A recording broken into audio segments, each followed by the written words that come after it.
My name is Ronnie Michael, certified public accountant, and this is the Personal Finance Playbook. Improve your finances, improve your life. The title of today's episode is The Number One Metric in Personal Finance: Why Net Worth Matters More Than Income. When you meet someone new, one of the first questions that often comes up in polite conversation is, "So, what do you do?" And what we're really asking, if we're being honest, isn't just about their job title. We're trying to get a sense of their financial life.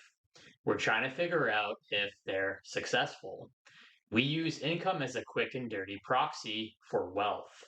A doctor is assumed to be better off than a teacher. A software engineer is assumed to be doing better than a barista. But I'm here to tell you that income is the wrong number to look at. Income is a mirage. It's a seductive, flashy, and ultimately oversimplified and misleading metric.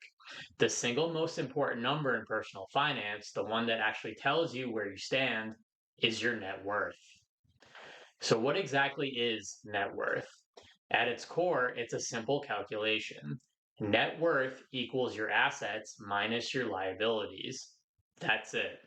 Assets are everything you own that has financial value. This includes your cash in the bank, your stocks, your bonds, your precious metals, your Bitcoin, your cryptocurrency, the value of your home, that is what you actually own and not the bank, and the value of your car. Liabilities are your debts, everything you owe. This is your home mortgage, your car loans, your student loans, your credit card loans, and any other personal loans. Your net worth is the true measure of your financial wealth. It's the financial value that would be left over if you sold everything you own and paid off all your debts.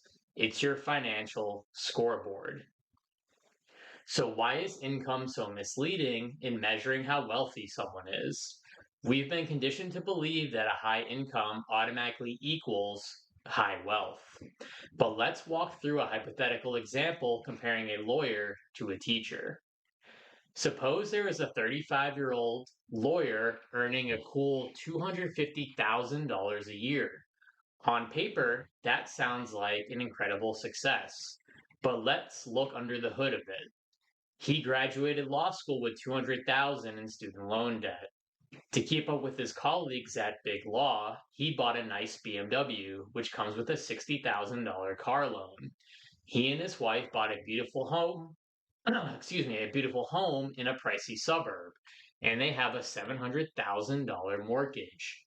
And because he's used to a certain lifestyle, he's not exactly frugal. Between fancy dinners, vacations, and just general lifestyle creep, he has about $15,000 in credit card debt. His assets might include $100,000 in a 401k and maybe $200,000 of home equity. So his assets combined are $300,000, but his liabilities a staggering $775,000. This high earning lawyer has a net worth of negative $475,000. He's not wealthy, he's just broke at a higher tax bracket. Now, let's look at a different story. A 45-year-old teacher who earns a much more modest $70,000 a year. She's been disciplined. She lives in a paid off house that's worth $300,000. She drives a reliable older car that's fully paid for. She paid off her student loan debt years ago.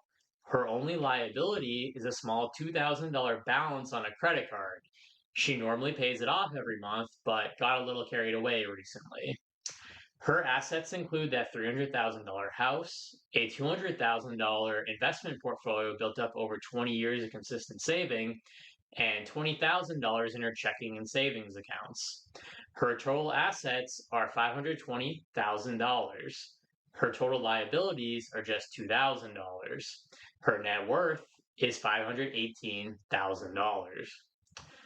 Who would you say is in the better financial position? The lawyer with the $250,000 income and a negative net worth, or the teacher with the $70,000 income and a net worth over $500,000? The answer is obvious. It's not what you earn, it's what you keep. Net worth is the number one metric in personal finance. It's the ultimate truth teller. It doesn't care about your job title or your impressive salary. It only cares about the cold, hard math of your financial reality. It measures your progress towards financial freedom. A positive and growing net worth means you are building wealth. A negative or stagnant net worth means you are standing still, or even worse, moving backward. Don't obsess over the income of others. Doctors and lawyers make great salaries, but you can't ignore the enormous costs it took to make those salaries. When these types of professionals start working, they may have spent a good portion of their 20s and maybe even their 30s racking up enormous student loan debt. And there is the opportunity cost of going to school versus earning money at a job. High income professionals often start their careers in a pretty big hole, that is, with a negative net worth. Your salary at the end of the day is just a tool. The real score to keep track of is your net worth. Calculate it today.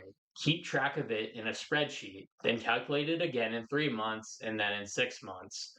Watch it grow. That number is your personal report card. It's the truest measure of your financial health and your progress on the path to financial freedom. What do you think? Does this apply to your life? Leave a comment below, and thanks for watching.